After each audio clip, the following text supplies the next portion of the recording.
Hare Krishna. Hare Krishna. Thank all of you for coming here Děkuji to vám this všem, evening's program. že jste přišli dnes na tento večerní program. We are going to read from Bhagavad Gita chapter 8. Budeme číst Bhagavad Gita z 8. kapitoly. This chapter is called Attaining the Supreme. Tato kapitola se jmenuje Dosažení nejvyššího.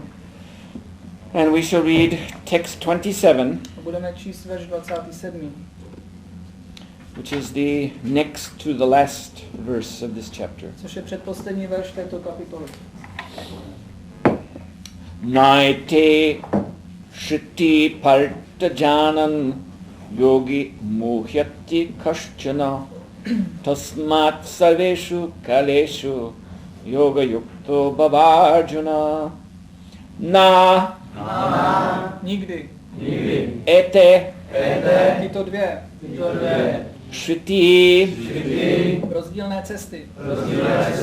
parta O synu Prity.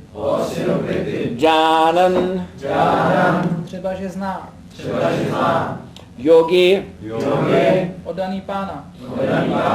muhyati Je zmaten. kashchana Kterýkoliv. tasmat Proto. sarveshu kaleshu Vždy. yoga yukta Jednající s vědomím Kršny. bhava Staň se. Arjuna O Arjuno. O Arjuno, třeba že oddaní tyto dvě cesty znají, nikdy nejsou zmateni. Proto buď vždy neochvějný v oddanosti. Význam. Krishna zde radí Arjunovi, aby nebyl zneklidněn různými cestami, kterými může duše opustit hmotný svět. Oddaný nejvyššího pána by si neměl dělat starosti s tím, zda opustí tělo plánovaně nebo nepředvídaně. Má neochvějně setrvat na úrovni vědomí Kršny a zpívat Hare Krishna. Měl by vědět, že starost o kteroukoliv z těchto dvou cest přináší potíže. Nejlepší je být zcela zaujat vědomím Kršny, neustále zapojen do služby jemu. Pak je cesta do duchovního království bezpečná, jistá a přímá. V tomto verši je zvláště významné slovo yoga yukta. Je třeba neochvějně setrvat na úrovni vědomí Kršny a k tomu je nutné se výlučně věnovat činnostem, které jsou spojené s Kršnou. Šri Rupa Goswami doporučuje neulpívat, pokud jde o hmotné záležitosti a dělat vše s vědomím Kršny. Anasaktasya vishayan yathartham upayunjatah. Tento způsob, který se nazývá yukta vairagya, umožňuje dosáhnout dokonalosti.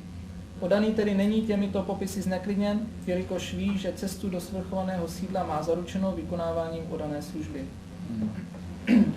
naite shruti parta janan yogi muhyati kashchana tasmat sarveshu kaleshu yoga yukto bhavarjuna.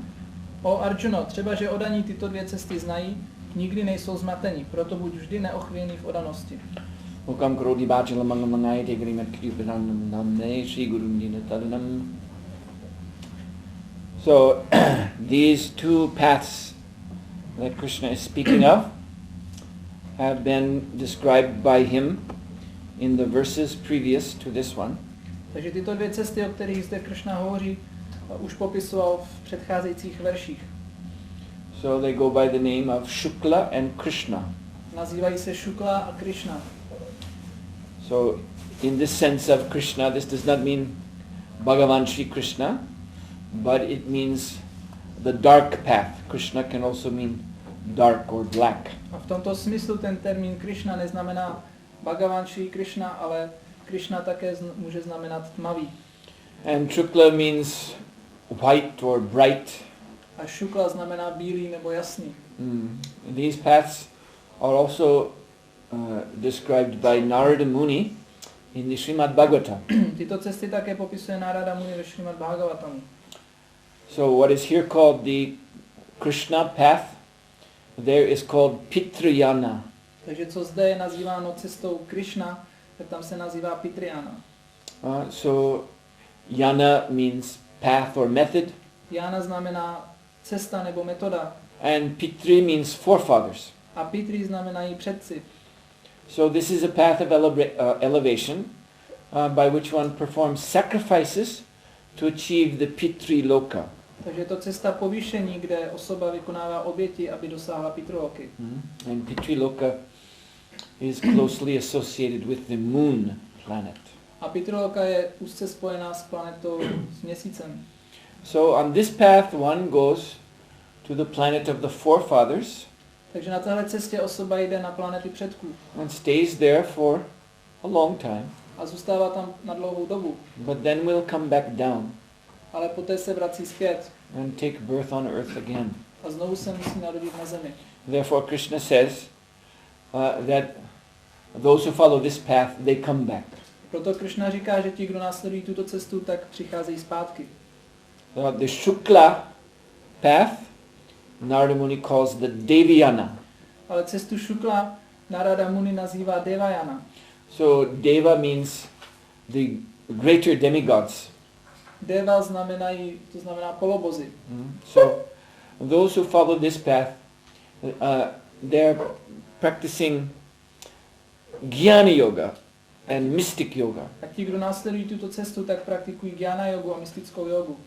And they keep going upward until they achieve the Brahma Loka. A neustále se povyšují, až dosáhnou Brahmaloky. And having attained the Brahma Loka, then they can stay there until this universe is wound up. A když dosáhnou Brahmaloky, tak tam můžou zůstat až do té doby, až dojde ke zničení tohoto vesmíru. There is a period coming far in the future called Mahapralaya. V daleké budoucnosti nastane doba, která se nazývá Mahapralaya. When everything in this material world, the whole universe will dissolve. Kdy vše v tomto materiálním světě, prakticky celý vesmír bude zničen. And it will be drawn back into the body of Mahavishnu. A zpátky se stáhne do těla Mahavishnua. So at that time, those who have achieved the Brahmaloka, they can go with Lord Brahma to Mahavishnu. A tehdy ti, kdo dosáhli Brahmaloky, tak můžou jít s pánem Brahmou, můžou dosáhnout Mahavishnua. And it is possible for them from that point to go on to Vaikuntha.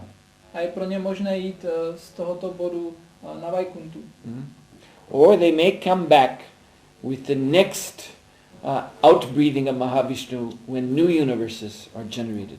A nebo se mohou vrátit zpátky, když znovu Mahavishnu vydechne a znovu jsou stvořeny vesmíry. But at least they will not come back, as Krishna says, they do not come back for the duration of this universe. Ale alespoň, jak tady Krishna říká, se nevrátí zpět po dobu trvání tohoto vesmíru. So, the Vedic literatures describe then these two great paths.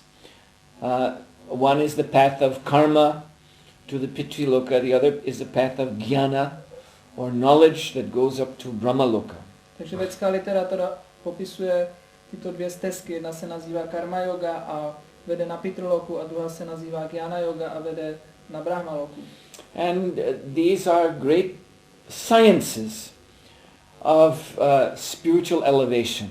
A to jsou velké vědy duchovního povznesení se. That were practiced by learned personalities in ancient times. Tyto cesty byly praktikovány učenými osobnostmi v dávných časech. But in this verse Krishna is saying that the devotees know about these paths. Ale v tomto verši Krishna říká, že oddaní znají tyto dvě cesty. But they're not bewildered by them. Ale nejsou jimi zmateny. That means they're not attracted by them. To znamená, že nejsou k nim přitahováni. They do not consider, the devotees, either the Pitriloka or the Brahmaloka to be the goals of life. A oddaní nepovažují ani jednu tuto cestu za cíl života, to znamená ani Pitriloku, ani Brahmaloku. Instead, the devotees, as Krishna says, tasmat sarveshu kaleshu yoga yukto bhavarjuna. At all times, the devotees are fixed in pure devotion. A místo toho oddaní jsou za všech okolností fixováni v oddanosti. They are fixed in Krishna consciousness. Jsou upevněni ve vědomí Krishny. Now, Krishna, he declares in this Gita that he is the origin of everything. Krishna v této Bhagavad Gita prohlašuje, že je zdrojem všeho. And that means he is also the origin of the different paths of spiritual advancement. To znamená, že je i zdrojem různých cest duchovního pokroku. He is the origin of these different planets, which are the goals of these paths. Je také zdrojem všech těchto planet, které jsou cílem těchto různých cest. So all of that is called the vibhuti, or the opulence of Krishna. A toto všechno se nazývá vibhuti, neboli bohatství absolutního. So in this Bhagavad Gita, the chapter 10, this is called the Vibhuti Yoga chapter.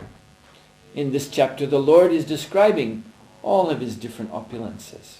Takže 10. kapitola Bhagavad Gita se jmenuje Vibhuti Yoga, kde Krishna popisuje různé své bohatství.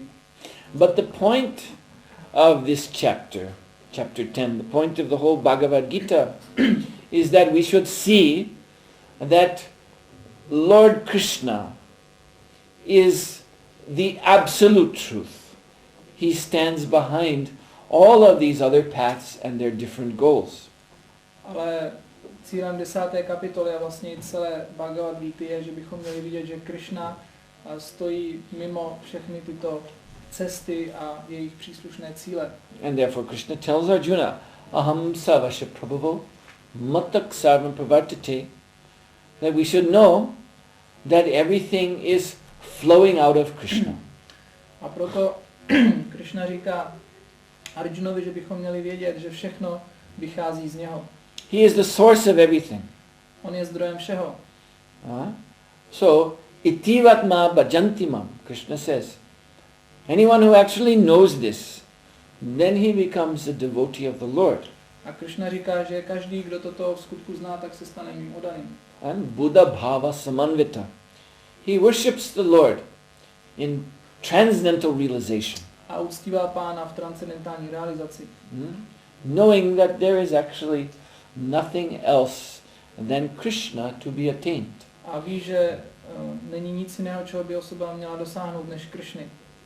So, Krishna is telling Arjuna here, do not be bewildered by my majestic opulence.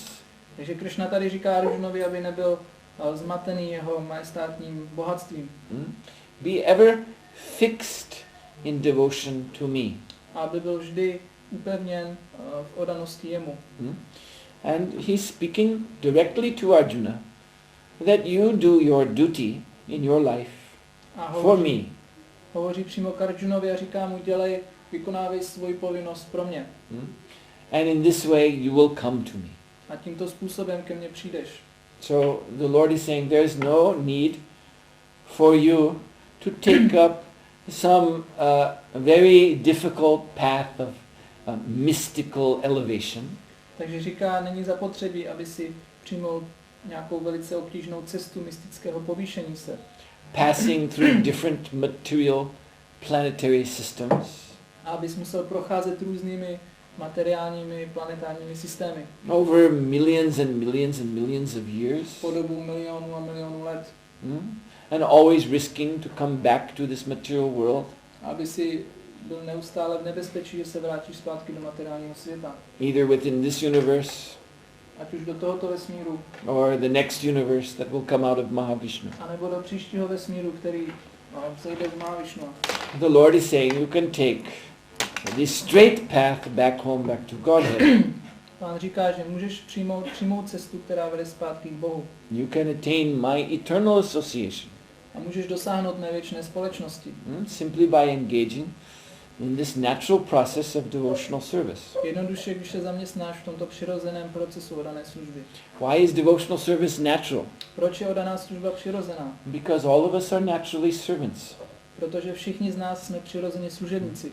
Nobody in this world is master.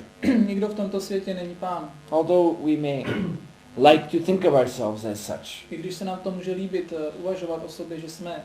But if we study our life, we'll see in every case we are really serving Ale když studujeme náš život, tak zjišťujeme, že v každé situaci jsme skutečně služebníci. We're serving our own minds and senses. Sloužíme své mysli a svým smyslům. We're serving birth and death. Sloužíme zrození a smrti. We're serving old age and disease. Sloužíme stáří a smrti. We're serving the minds and senses of others. Sloužíme myslím a smyslům jiných. We are never independent. A nikdy nejsme nezávislí.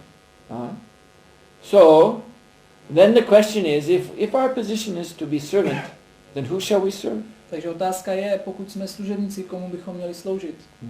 So Krishna is inviting, serve me. Takže Krishna doporučuje, služ mě. He's pointing out that in our essential identity, we are spirit, soul, and therefore we are eternal like Krishna. Poukazuje na to, že ve své skutečné totožnosti jsme duchovní duše a proto jsme věční stejně jako Krishna. We are part and parcel of Krishna. A jsme nedílná částečka Krishny. That means we belong with Krishna. To znamená, že patříme Krishnovi. So, we should serve Krishna to realize our proper position. A měli bychom sloužit Krishnovi, abychom si uvědomili naše skutečné postavení. We should serve Krishna to realize our eternal loving relationship with him. A měli bychom sloužit Krishnovi, abychom si uvědomili náš přirozený láskyplný vztah s ním. Also another thing, in this world we are trying to serve in such a way that we will be happy. A další věc je, že v tomto světě se snažíme sloužit takovým způsobem, abychom byli šťastní. In the duties that we have now, A vykonáváním povinností, které máme nyní, we are trying to realize some happiness. tím se snažíme dosáhnout nějakého štěstí. We work to earn money, Pracujeme, abychom si vydělali peníze and we hope that the money will bring us happiness. a doufáme, že tyto peníze nám přinesou štěstí. We have friendships with other people, A máme přátele and we serve them, a sloužíme jim hoping that that will bring us happiness. a doufáme, že to nám přinese štěstí. And this is what everyone is looking for in what they do.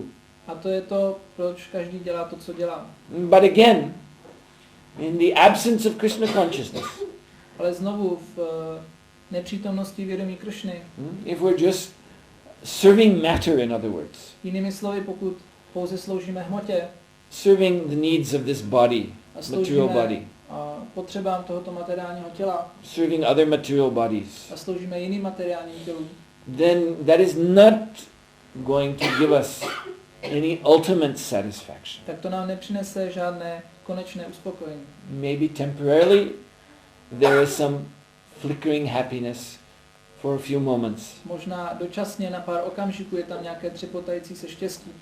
But ultimately, all these material goals, they must fade away in time. Ale nakonec všechny tyto materiální cíle musí odejít s časem. Anything that we aim at in this life, that we think will make us happy, Vše, na co se zaměřujeme v tomto životě a o čem si myslíme, že nás učiní šťastným, it cannot last. tak nemůže vydržet. And neither can we last A ani my nemůžeme vydržet in this position, v tomto postavení, in this body, v tomto těle, in this life. v tomto životě. So that means our service here in the material world is a big arrangement for ultimate disappointment. Takže to znamená, že naše služba v tomto světě je velký aranžmán pro naše zklamání. So again, this is why devotional service to Krishna is natural, A znovu to je důvod, proč oddaná služba Krishnovi je přirozená. because this is the means by which we can attain what we really want. Protože to je způsob, jak můžeme dosáhnout toho, po čem skutečně toužíme. No one can deny Nikdo to nemůže popírat. that we are hoping for happiness in the things that we do. Že doufáme, že věci, které děláme, že nám přinesou štěstí. So actually Krishna is that happiness. A ve skutečnosti Krishna je to štěstí. So this is what he is telling Arjuna here. A to je to, co zde říká Arjunovi. So in this life also there are different means by which people hope they can become elevated somehow or other. A v tomto životě existují také určité způsoby, jak si lidé myslí, že pomocí nich budou nějak povýšení. People, for example, try to become educated. Například lidé se snaží se vzdělat, So they hope they can rise to a better position.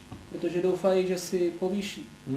What Krishna is describing in this verse is a cosmic means of elevation. A o čem Krishna hovoří v tomto verši, tak je způsob, jak se povýšit v rámci tohoto vesmíru. Which of course extends far beyond this one life. A samozřejmě se to vztahuje na mnohem delší úsek než je tento život. But still, it is also ultimately material. Ale nakonec i toto je jenom materiální. So Krishna is telling, don't be bewildered by that. A proto Krishna zde říká, nebuď tím zmaten. Please remain fixed in consciousness of me. Prosím tě, buď upevni své vědomí na mě. And do your duty for me. A vykonávej svoje povinnosti pro mě.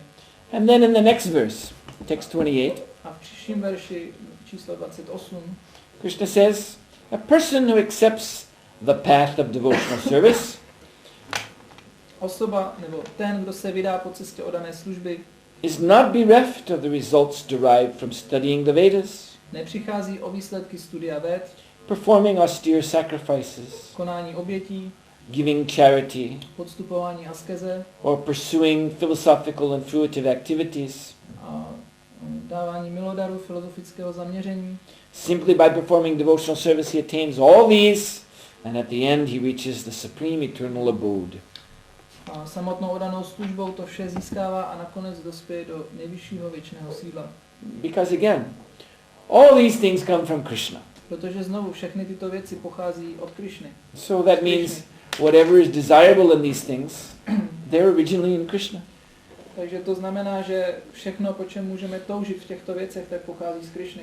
So if we simply focus on Krishna, on serving Krishna, satisfying Krishna, takže pokud se zaměříme pouze na sloužení Krishnovi, na jeho uspokojení, then all desires will be fulfilled in Krishna. tak všechny naše touhy budou naplněny v Krishnovi. Eternally. Věčně. Yogi param shtanam upaiti chadyam, Krishna says, that the devotee reaches the supreme and eternal abode. Krishna říká, že oddaný nakonec dospěje do nejvyššího věčného sídla. So therefore, this bhakti yoga system is the topmost yoga.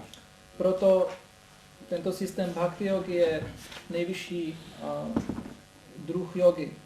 And in this present age, of course, it is very easy to practice this bhakti yoga system. A v současném věku je samozřejmě velice snadné praktikovat tento jogový systém. You all know the means. Všichni znáte jak. We simply have to chant. Jednoduše musíme zpívat. Hare Krishna, Krishna Krishna, Hare Hare. Hare Rama, Rama Rama, Hare Hare. So the chanting has two great effects. A toto zpívání má dva velké efekty. One is that it purifies us from all of our disqualifications. Jeden je, že nás to očišťuje od všech našich diskvalifikací. Yes, by having associated with material nature for so long. Protože jsme se sdružovali s materiální přírodou tak dlouho. We have many weaknesses. Tak máme mnoho slabostí. We have many imperfections. A mnoho nedokonalostí. But actually, behind all that, we are pure spirit soul. Ale ve skutečnosti zatím vším my jsme čisté duchovní duše. So when we chant Hare Krishna, we realize our actual self, which is beyond all material imperfections. Když zpíváme Hare Krishna, tak realizujeme naše skutečné vlastní já, které je mimo všechny tyto materiální nedokonalosti. So in that identity there is no disturbance from material nature. A v této totožnosti neexistuje nějaký rozrušení těmato materiálníma nedokonalostma. And secondly, by chanting Hare Krishna, then our loving relationship with Krishna is awakened. A za druhé, zpíváním Hare Krishna náš láskyplný vztah s Krishnou je probuzen. We're all looking for love, for the satisfaction of personal exchange with someone who is dear to us. Všichni hledáme lásku nebo nějaký vztah, kde probíhá určitá láskyplná výměna, která nás může uspokojit. So the perfection of that is our relationship with Krishna. A dokonalost toho je náš vztah s Krishnou, which is now asleep. který je nyní v spícím stavu. It is there, but it in a kind of sleeping state. Je tam, ale je ve stavu spánku.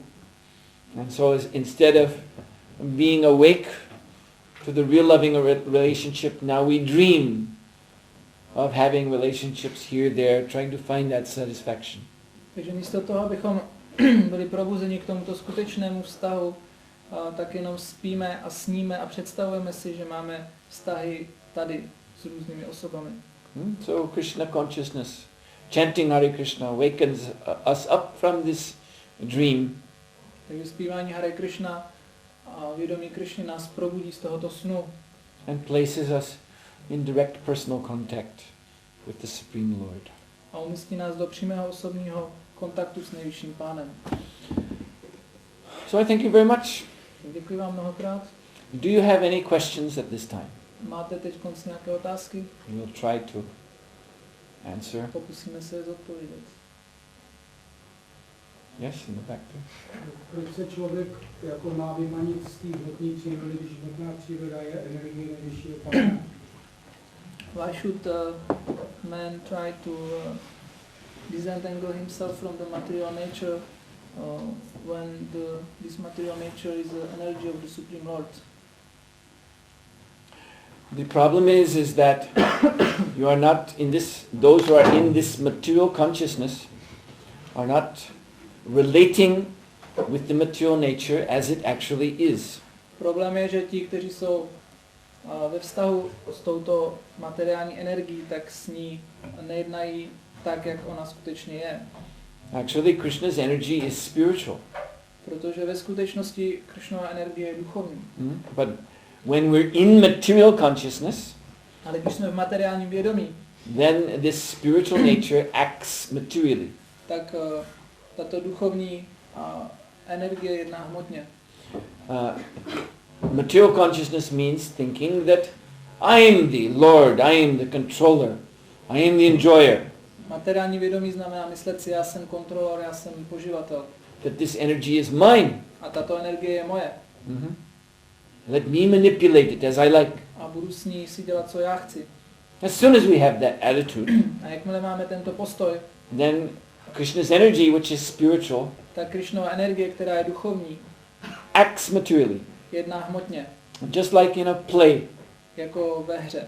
You see? An actor may be a very nice man. Ten herec může být velice pěkný člověk.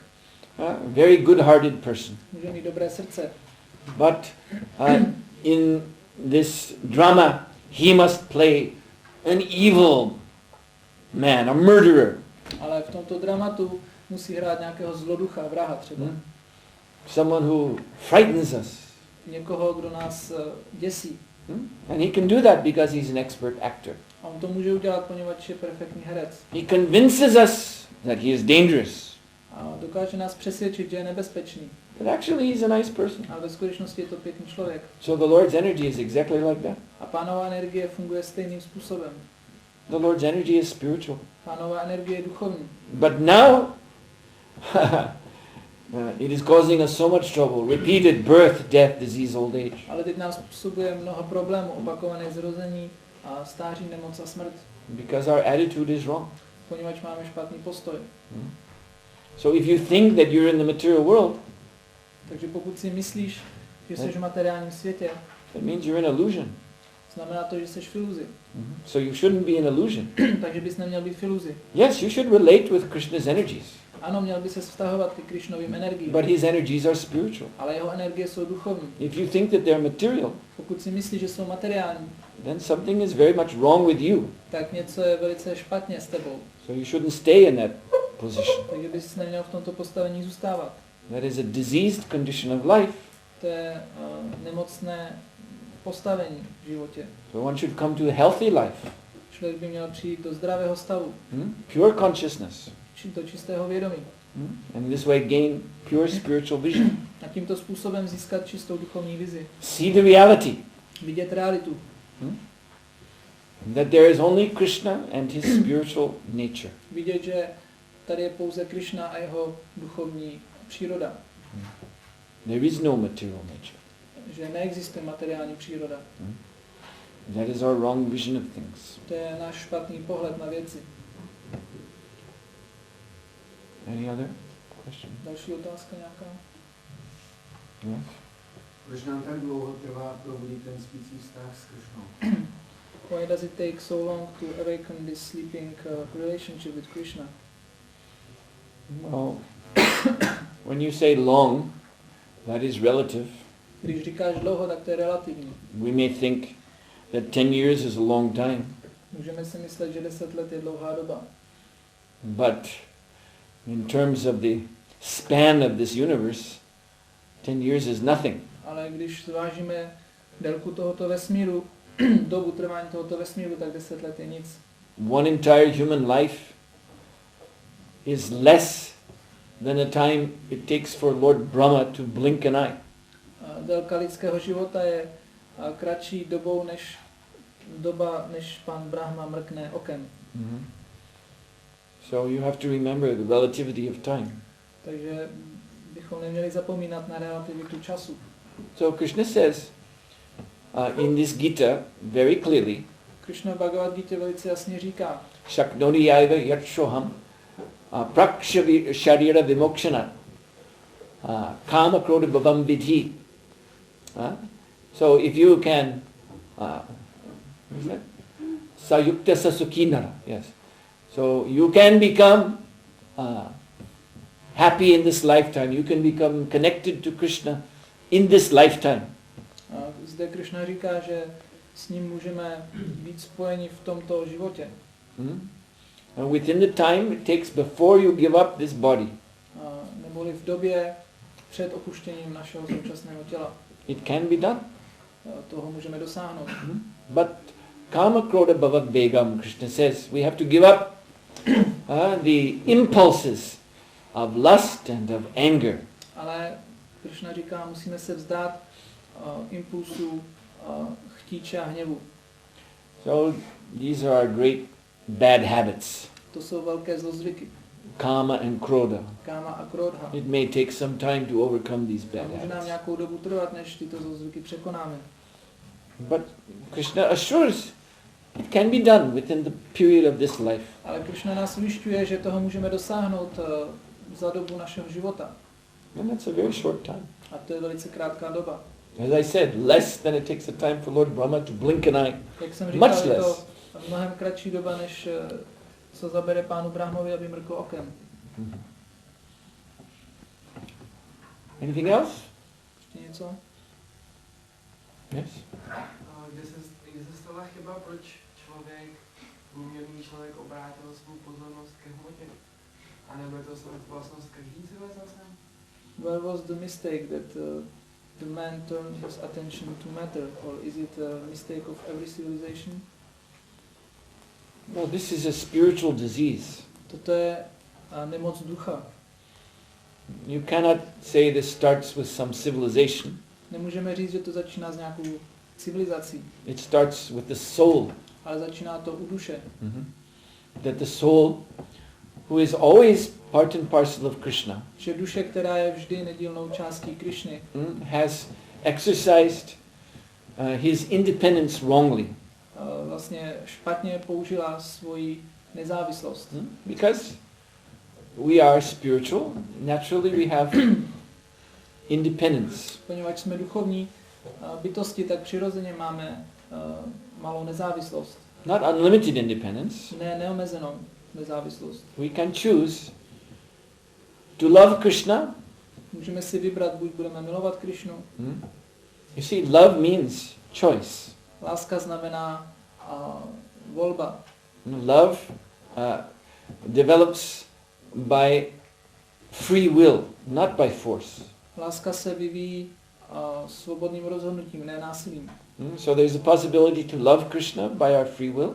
Takže je zde možnost milovat Krishnu dobrovolně na základě naší svobodné volby. Or we can also misuse that free will, turn away from Krishna. A nebo taky můžeme tuto svobodnou volbu zneužít a odvrátit se od Krishny. And try to be God ourselves instead of serve God. A můžeme se snažit být sami Bohem místo toho, aby jsme mu sloužili. So everyone in this material world is suffering from that disease. A každý, kdo je v tomto materiálním světě, tak trpí touto nemocí. And that means that at some point in the untraceable past we made a wrong decision. Takže to znamená, že v nějakém bodě naší minulosti, který se, tato minulost, to se nedá přesně určit, tak v nějakém okamžiku jsme udělali špatnou volbu. Untraceable past means it happened beyond time. Ten bod v minulosti, co to znamená, že se to vlastně stalo mimo čas. So therefore it makes no sense to try to trace it back in the field of material time. Takže to nedává smysl snažit se to nějak vystopovat v rámci materiálního času. Because that is already the lower level. But we made this wrong choice on the higher level. Protože toto samotné už je ta nižší úroveň, ale my jsme to naše špatné rozhodnutí udělali na vyšší úrovni. So anyway, we have been here, as Prabhupada would say, since time immemorial. Takže jak by Prabhupada říkal, a už jsme zde od nepaměti. Trying to be God. Snažíme se být Bohem. Now, hopefully, we are coming to our senses. A nyní doufejme, že se dostáváme ke svým smyslům. Understanding that no, that's not my position. A že chápeme, že toto není naše pravé postavení. To be the Lord of everything. A být pánem všeho. To be the enjoyer. Být poživatel. To be the center of A existence. být centrem existence.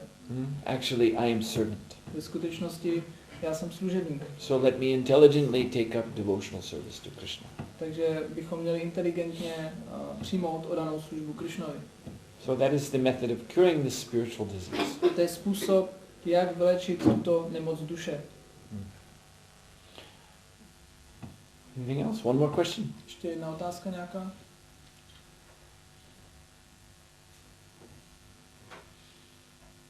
All right then. Thank you very much. Srila Prabhupada ki jai. Sváto Suhotra Maharaj ki jai. Hare Krishna.